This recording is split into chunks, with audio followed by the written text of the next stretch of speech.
Hicks, your name? Yes, Grandmaster. Okay. Right here. What lodge you from? Hobson 23. Oh, you right here at home, huh? All right. Roy Hicks, I really, really, truly appreciate you and the rest of the first-time attendees. I think that this is a start. I don't know how long you've been in Masonry, but I do know this much. This is just a start.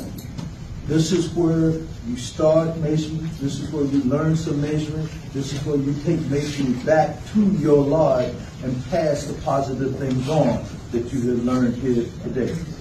And I can assure you, by the time you leave here today, if we do not get caught short and have to cut it short in the midst of inclement weather, I guarantee